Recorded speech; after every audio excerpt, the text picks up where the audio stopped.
Hi there, it's Lu again, aka Jachinoy. For today's video, I'm going to share with you all my job history here in Singapore, how many employers I had, and why did I resign, etc, etc. So, if you're interested to know, then keep watching. Hi there, it's Lu again, aka Jachinoy. Okay, for today's video, I'm going to share with you all my job history here in Singapore. So if you are new to my channel, welcome. My name is Lu. I'm a mom living and working here in Singapore. I'm a Filipina, and yes, I'm a foreigner here in Singapore. I've been working here 14 years, and I do videos like everything Singapore related, like makeup stuff, family stuff, or all our travels, etc. So if you like this kind of concept, then I would love for you to join my family. Just subscribe below.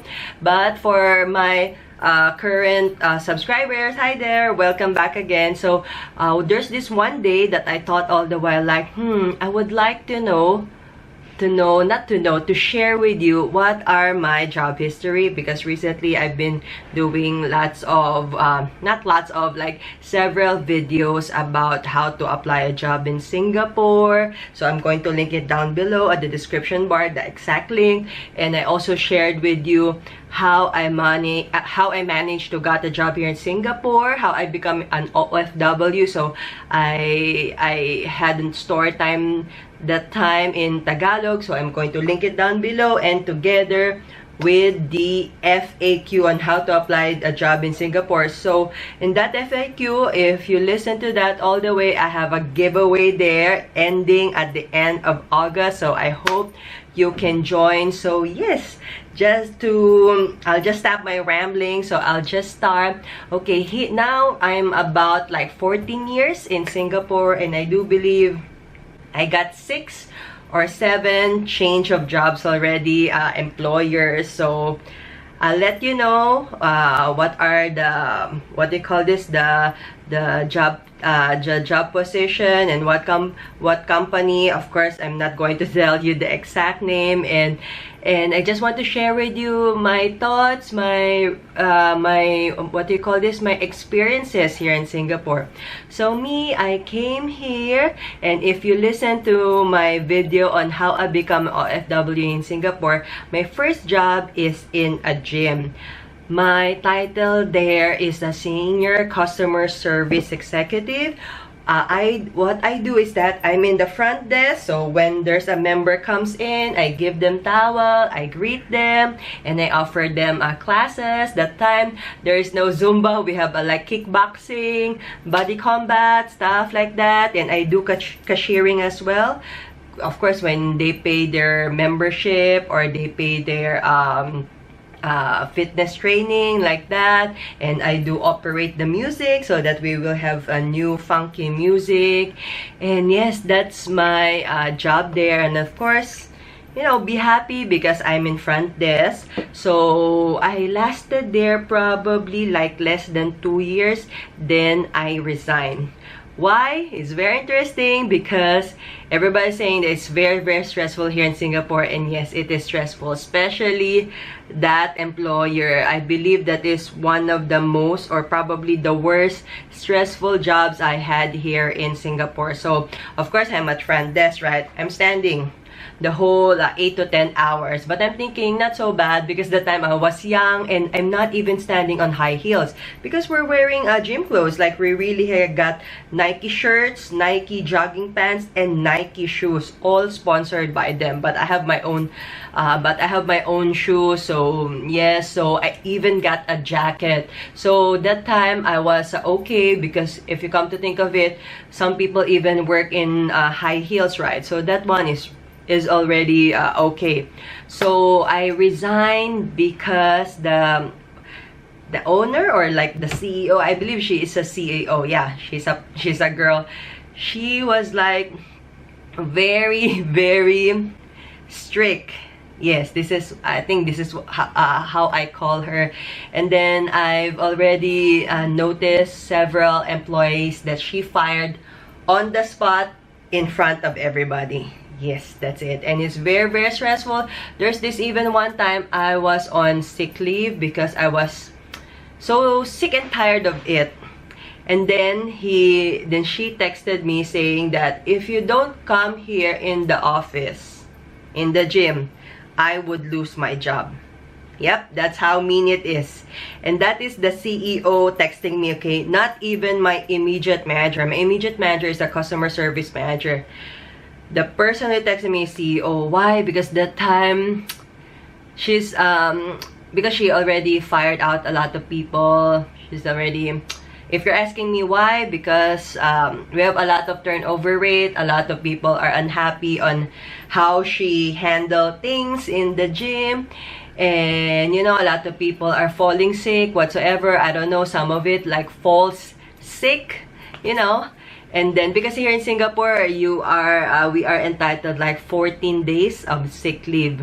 Then, you just need to get an MC. MC means medical certificate from a doctor. Then, of course, you just present it to work the next day or the next 2 or 3 days after you are well. So, that time, I was so sick and I was so scared as well. I'm like thinking, wow, the CEO is texting me that I'm going to lose my job. Oh my gosh. So, if I'm not mistaken, oh my gosh, I really cannot remember correctly. It was like 14 years ago. I believe I didn't showed up. Did I show up or what? I don't think so. I showed up. Oh no. If I remember correctly, I did show up. So, I went to the doctor in the morning. Then I believe in the afternoon, I went to the gym. So it defeats the purpose, right? Because that's why I filed the sick leave, right? But I did show up. Not because of work. I talked to her. You know why? Because I got afraid. Because she texted me that I'll lose my job. And that time I was on SPAS. So as a foreigner, that is really so hard if I lose my job at that time, because I was looking for a job like about more than two months. So I really work hard for it. Then of course it will just go down the drain if she'll just fire me out, and that's not good for my resume, right? So I did showed up. I talked to her. Then she said, then I believe we had sort of a heart-to-heart thingy talking. Then she said that she's running out of front desk people, stuff like that, and I am the only hope. I'm like thinking, duh. Yes, I am the only hope. You know why? Because everybody resigned. You know, my team are all students, part-time students. Like one person will work 4 hours, and another 4 hours, another 4 hours. So I'm the only one who can train them whatsoever. And I was like working in the morning, 5 a.m. 6 a.m. the gym opens, 5 or 6 a.m. and then it closes at 10 p.m. So sometimes I'm in the morning shift, and then and I'm on the night shift, or sometimes I do back-to-backs. After I do night shift, then the previous day I do very early morning shift in the morning because there's no one left.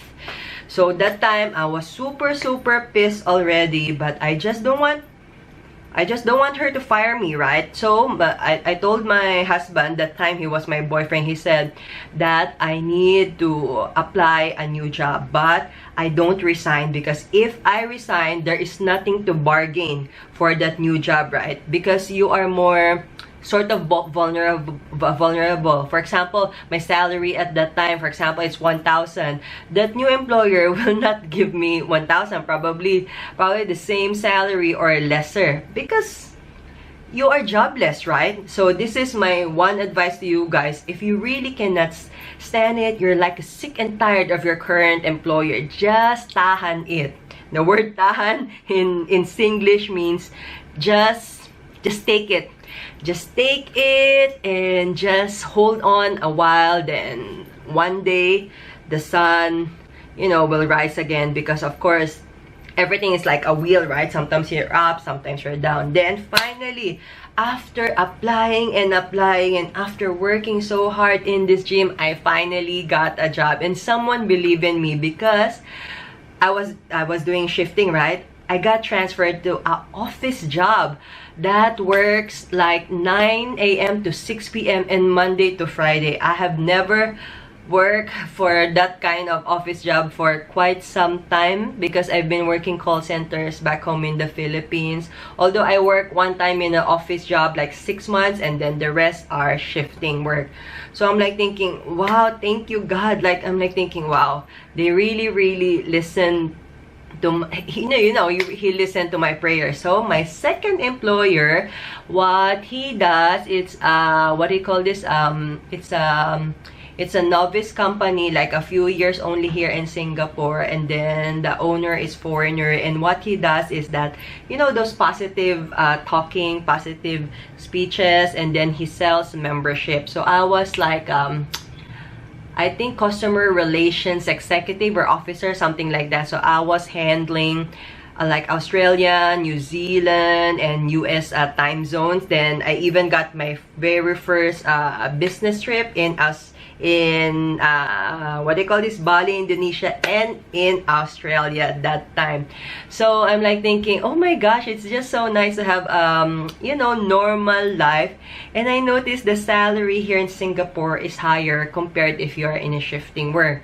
I think it also applies, you know, in Philippines as well, that of course shifting work, I think in the Philippines shifting work, it's almost probably the same as office work, but they got tips, they got service charge, okay? Because here in Singapore, we don't have tips, you see. So service charge, yes, but I do believe for, you know, like high-end restaurants. So anyway, so I got transferred to the second job and I got my office work. So life is good there, and I like my members, and wow, the membership is so high. I even remembered you can also pay for that membership, for marketing membership, for one time big time. It's about 10,000 US dollars. Oh my gosh, it's just so expensive. Or you can do installment plans, like 60 installment months to do it. So I talk to them, then I connect them with other people, and then I take their membership payment, and yes, then I supported them into events, etc, etc. And then the owner of that company, he's the one who's doing positive thinking, networking, stuff like that. Then one day, oh my gosh, I believe that was in 2008, 2009, there was a recession. I believe it affected the whole world. Good thing I did survive a bit, but I'll just let you know, it's a very interesting story. So there was a recession, right? So my employer at that time cannot anymore afford the office, so he fired out a lot of people. Like for example, we are 30, then we become 20, we become 10, then we become 5. And every time he does that, oh my gosh, I wanted to cry because I'm thinking, oh my gosh, I'm going to lose my job again. Not because, you know, he doesn't like my job. It's just because it's recession. Nobody wants to have membership, and a lot of our members even wants to refund their membership. But anyways, I even got married somewhere in 2008, and then we transferred to a new office, and wow, the new office is not even an office. It's his condominium somewhere in Harbor France. So my manager said, so I believe me, then my Pinay colleague, we are both doing membership. Then I believe one finance person and then 2 managers are alive. So yeah, if I'm not mistaken, we're like 5 or 6 left at that time. And then yeah, then the big boss, right? So money was really tough, but good thing the salary is always on time, even though there's recession. So it's just so hard to sell the membership, first of all, and second of all, there's nothing to maintain our income because nobody pays. It's like I can hear a lot of calls and heartening calls like, oh my gosh, I don't have money to eat already. I already lend out, you know, loan all my property stuff. So they're asking for a lot of refund. So of course ours is non-refundable. But anyways, life was super hard at that time, especially for them, especially for me, because each and every day, each and every member, I need to hear this, and a lot of people wants to sue us. And I do believe that company was even in the newspaper that we are like a scam. But we are not a scam, you see. But anyways, that was that time, and we were in the condominium working. And I remember even manager saying that always close the windows and, you know, put on the curtains, because I think legally in Singapore we cannot work in a condo. So yeah, so all our paperwork, we transferred it into you know, those lock and storage trailers. And then in the house, it's like 3 bedrooms, so we were like working in the living room, then one is the finance in the first bedroom, the second bedroom is another thing, and then the third bedroom. So but life was also good there, because we can always, you know, swim, have barbecue parties and whatsoever. But anyways, the money is really, really bad at that time, that we don't even have like a physical office phone. So our office phone, we rerouted it to a cell phone. So we rerouted in the cell phone. So there's this 1 week I will hold it, and then there's another week my Pinay colleague will hold it, will answer it. And it's just, life is just super hard, and our company doesn't even have enough money to pay. So we got debts from our stationery company, from our water delivery. It's just so hard. I just remember that time that my manager said, we need to pay first the most important one. We need to pay first the most noisiest one who wants to sue us. So that's the key, guys. If you want to complain, please, being nice and honest will really get you. But there are some companies you really need to be noisy. Then that's the only time they will give effort. They will calm you down. So yes, so I believe that time I was I think I lasted more or less 2 years. Then I resigned. I resigned without a new job, because I told my husband I cannot sleep anymore. My gosh, I cannot sleep anymore, really, because there's a lot of my members doesn't have food to eat, and we cannot refund them, and I know we don't have money as well to refund them. So I don't know how to help. And then our vendors, our suppliers are also chasing us. So can you just imagine the cell phone that we got, the rerouted phone? Everybody was like, you know, chasing us for money. So I'm like thinking, so this is how it feels like to have, you know, debts, to have utang. Then it's just so hard for me to sleep. So I told my husband, I cannot take this anymore. I cannot take this job anymore. Then he said, okay. Then I resigned without a new job. That time, okay, somebody texted. That time I was really looking for a job every time, but there's no opening. The only opening is in sales, but there's nothing, you know, nobody will buy, you see. So everybody is on sales. That I don't want to be on sales. Then yeah, I resigned without a new employer. Then and then the good part is, because when after I got married, we applied for our permanent residence somewhere in 2009. Then we got it immediately. And then yes, I resigned. Then I was already a PR. So that time I was thinking, at least I'm already a PR. It's easy to get a new job. So I took a rest for I think 1 or 2 months. Then I applied for jobs. And just to let you know, guys, that time is super duper hard. Even though I am a PR, nobody wants to interview me. Nobody, unless I do sales. But like what I said, it was recession at that time. It's so hard to do sales. So I'm like, and I don't want to be, you know, binded by quotas, you see. So that time, if I'm not mistaken, I was jobless for 5 to 6 months, really. Good thing my husband's job, even though it's very demanding, he's in IT, he really can tahan until to the last bit. So of course, he needs to, because, you know, we're surviving for the both of us. And then finally, I got a job. So the next job, that after 6 months of unemployment, finally I got a job, non-sales related. Then this is what do you call this? We do in Bugis.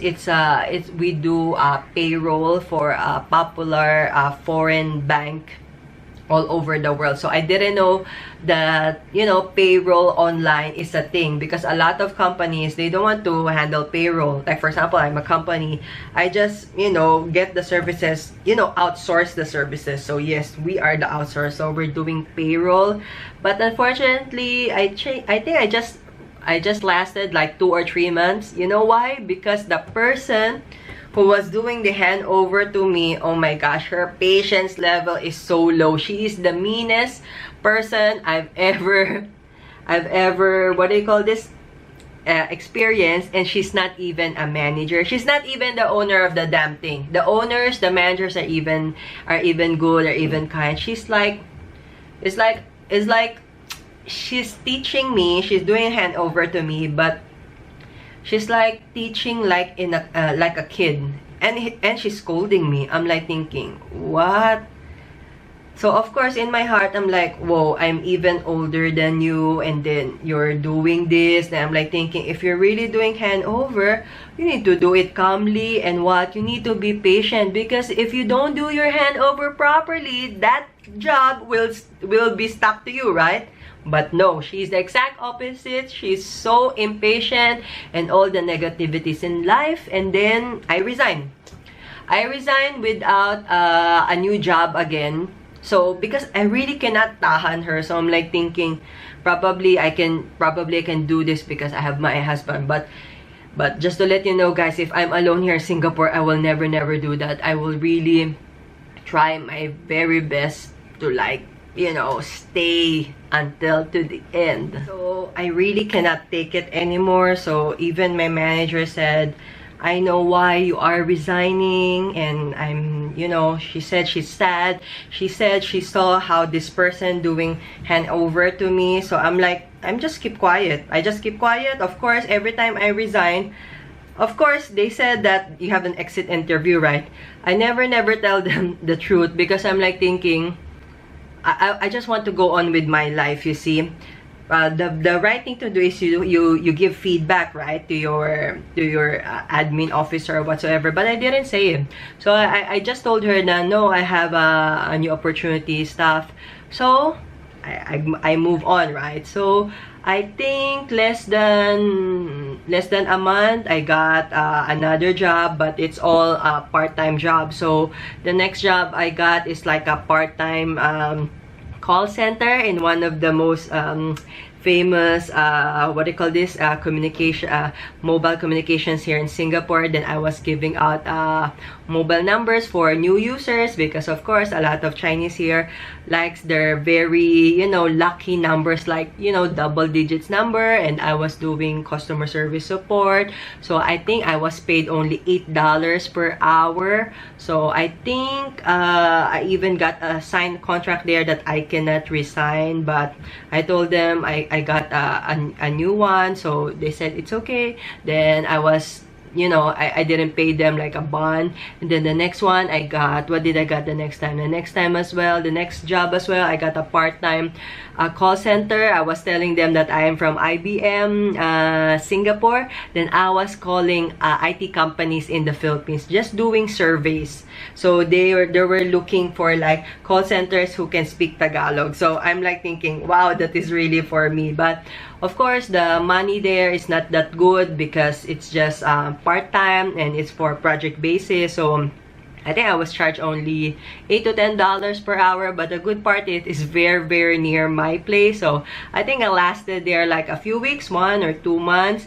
And then the next job I got, what is it? Okay, the next job I got is very good, because it was a service office. If you're not familiar to service office, here in Singapore, we have lots of it, because being an entrepreneur here is very easy here in Singapore. You just apply online, and then voila. There's a lot of entrepreneurs here in Singapore, not like in the Philippines, you have a lot of paperwork to do. Here, everything is online, then you have a company already. So you got something private limited. So they have a lot of service office. If you ask me, Lou, what is a service office? Okay, a service office is like a small office that you share it with other entrepreneurs as well. For example, because if you wanted to set up a business, right, then you got like 2 or 3 2 or 3 employees, right? Then you don't want to work always at home, right? You wanted to get an office so that you can meet as well with clients whatsoever. You don't want your clients whatsoever to come to the office, right? But to get an office, it's just so hard because you need to have rent, right? Probably 1 month advance, 1 month deposit. What else? You need to get a telephone line. You get to buy a printer, a photocopier, whatsoever, a computer, what? So this kind of service offices here in Singapore, I do believe so in other countries they provide you the space. So for example, in one office, right, it's like for example a very big massive place, and then they're just going to cut it into like 10 offices, then so that one office will have two packs for 2 persons or 5 persons or 10 persons. And the best part is entrepreneurs doesn't need to you know apply for a phone line, because there's already a line. You just tell them and they're going to put it under your name. So they already got a office desk, office chairs, there's already a workstation, you shared aircon, and there's really a pantry area. So yeah, that's why it's called share offices. It's really good. So yes, that's how it works. And I was at the front desk, so I'm serving like I think 6 or 7 stories of shared offices. Then I got transferred to other service offices. That time we got 4 offices, and it's a really good experience. You know why? Because I was on the front desk, I was doing customer service, I was doing cashiering, and I was doing as well accounts receivable and accounts payable, because I am the one who's creating the receipts, the invoices, and I'm the one who's asking for payment as well. And then of course serving coffee, tea, and if they want a meeting room, the meeting room, they are charged per the hour. And if you want my services, I am also charged like every 15 minutes or per hour, stuff like that. So it's really good. So the service offices, that's their extra income.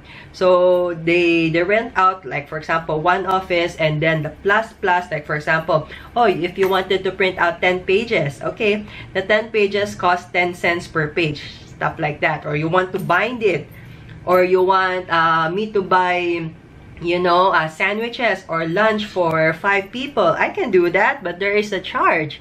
So everything is chargeable. It's just like those budget airlines, the Cebu Pacific, the plane and the airline itself, it's what I call this is affordable. Then the rest are plus. Like for example, charged by the food, by the drink, by the pillow, by the blanket. Yes, this is how it works as well in shared offices. And I believe I was there for more or less 2 years, and I like it there.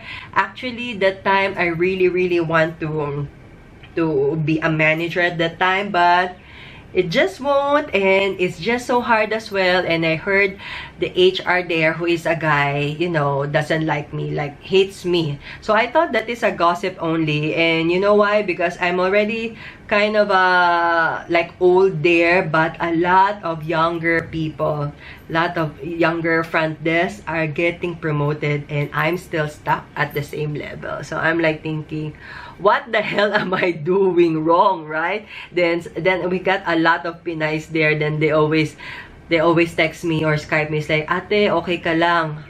It means, are you okay? Like this. I said, of course, I'm okay, because I don't want to have something that I didn't earn it. But I'm like thinking, I'm the only one who knows everything, and I got, you know, good work ethics, and I got a lot of positive feedbacks from my clients, and I already work in all our four branches. Then even my customer service manager, they even resign faster than us. They always resign like 3 or 6 months. They only can make it 3 to 6 months. So by the time I get my appraisal, there goes again a new manager again. So it's just so hard when we do appraisal, because I always justify, right?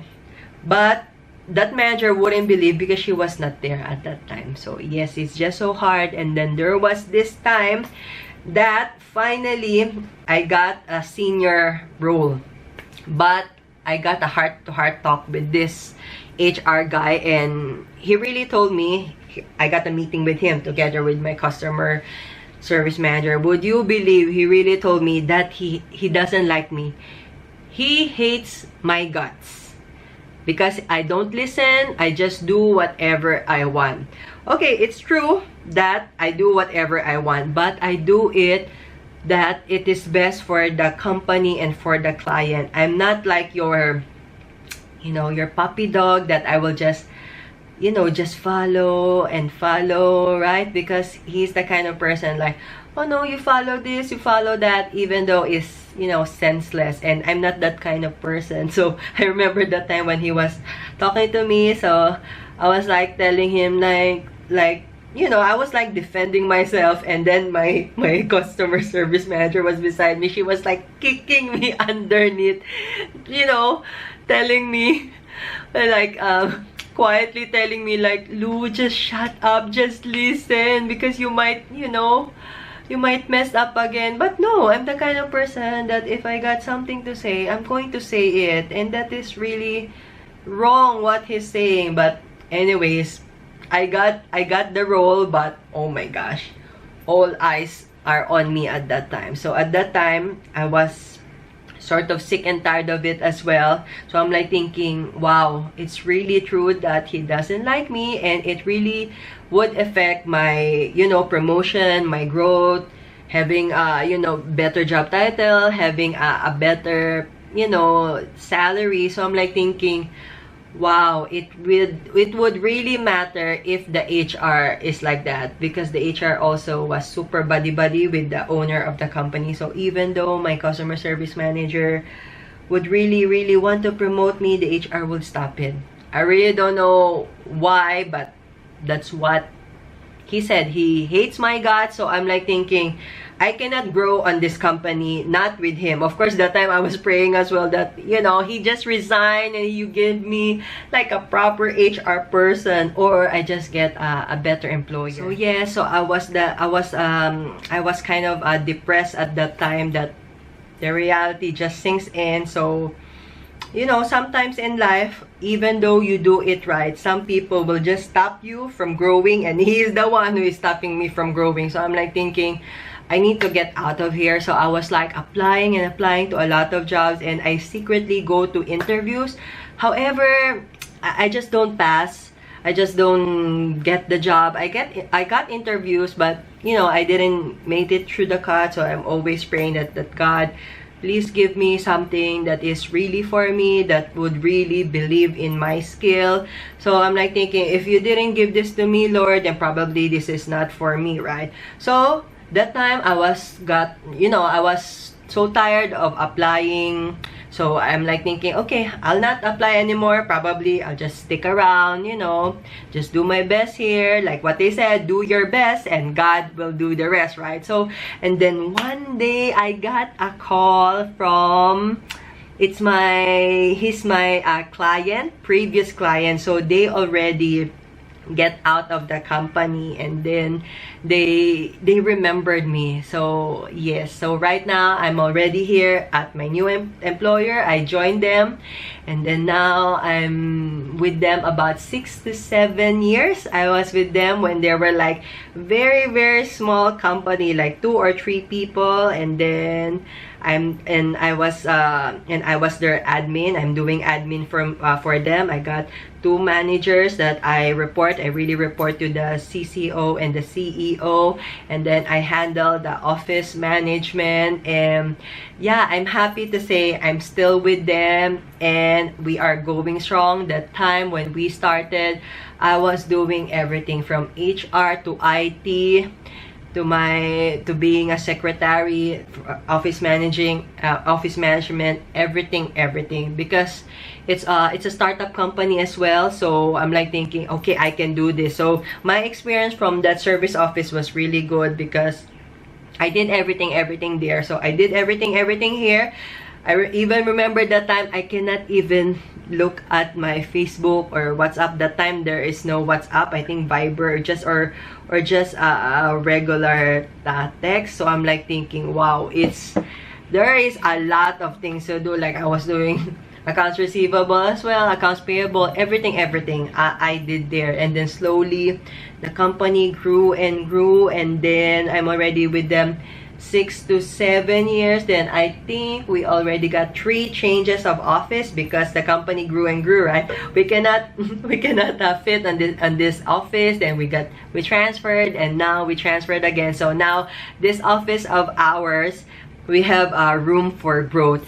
Then I'm like thinking, thank you God that you have given this to me and to them as well, because I'm thankful for both of us, and I really have a very good manager, a good company. And then my job title at that time and today, it's still the same, but at least my salary, and I got a performance bonus, and their increment is really okay. So I'm like thinking, even though my job title is still the same, I'm almost the boss already of the company, because they already believe in me. And then, you know, trust is not overnight, it should be earned, right? So I was with them through thick and thin. Like the last time there were like nothing, then they become something, and now the company is already big. I believe 40 packs only in the office, but we have a lot of offices already around the world, and it's one of the,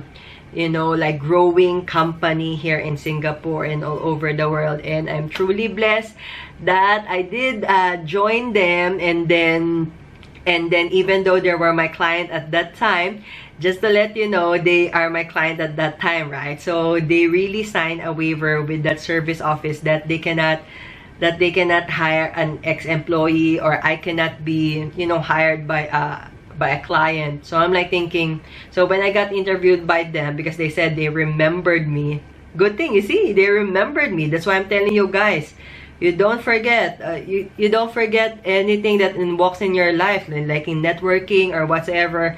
The world is so small, especially in Singapore. You'll never know who you bump into. You'll never know, this person will give you an opportunity whatsoever. Even though they are bad bosses or what, do not give them a bad time or a hard time as well. You'll never know that might be your next, you know, job opportunity or whatsoever. And that, you see, I like them.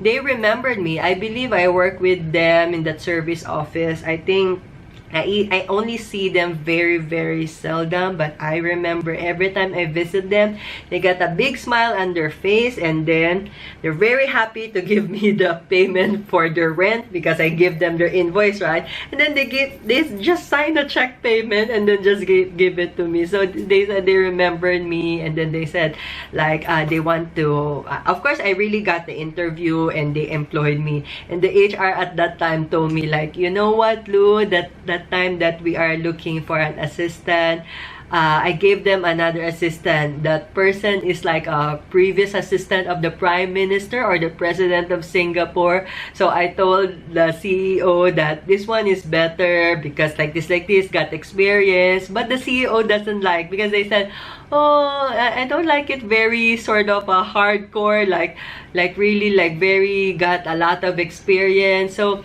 I'm okay with Lou. So I'm like, oh my gosh, it's like I'm just so, you know, so my heart is like very overwhelmed, especially if we go to like parties, or if he introduced me to his colleagues and to new employees. He always says, oh, this one, it's Lou. She has been with us for quite some time, and Lou is one of the first 5 employees or 10 employees, like this, and she was the one who's helping me in the last time in our service office, stuff like that. And now she is with us. So I'm really happy that I stick with them, and they're really good employers. And I do believe under what they call this, the software that they're selling. And yes, we are in the IT company, but sorry to say, guys, we don't have a IT opening here in Singapore. So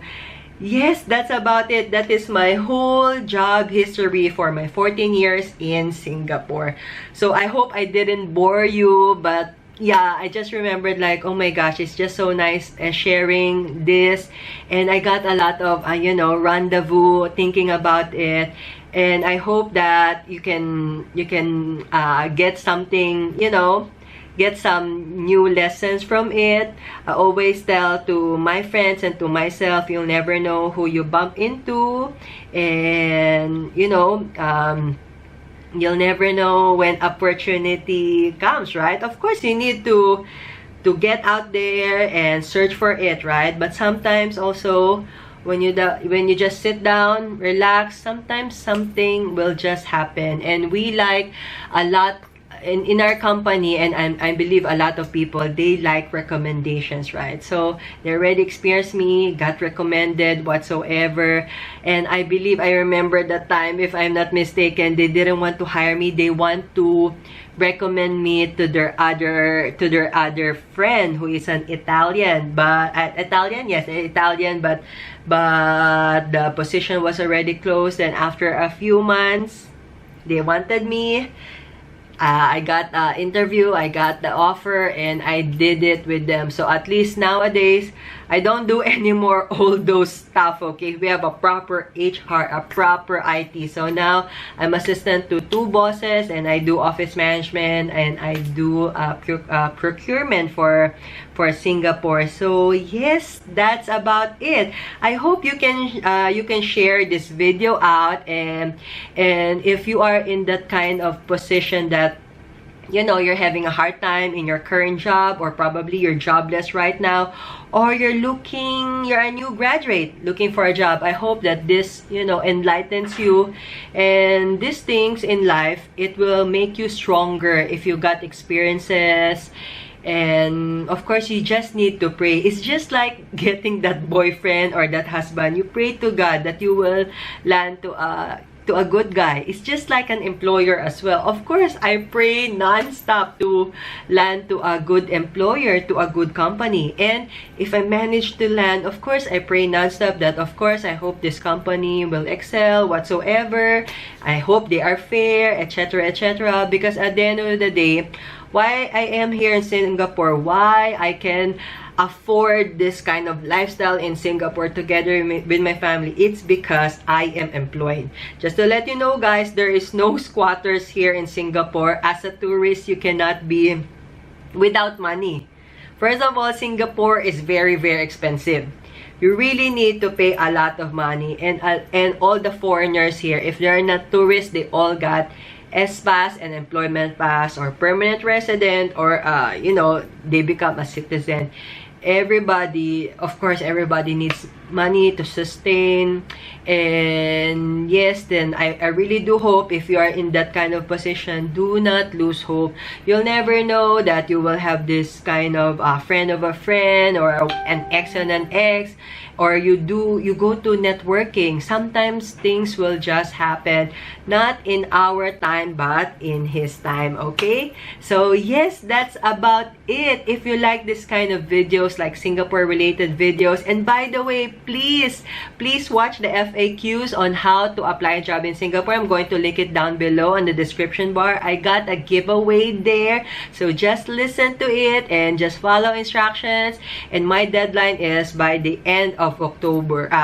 By the end of this August. So yes, that's about it. If you like this kind of videos, just like and subscribe, and click the bell button beside the subscribe button, so you'll be notified whenever I upload new stuff from your gadgets. And I see you next time on my next video. Bye bye.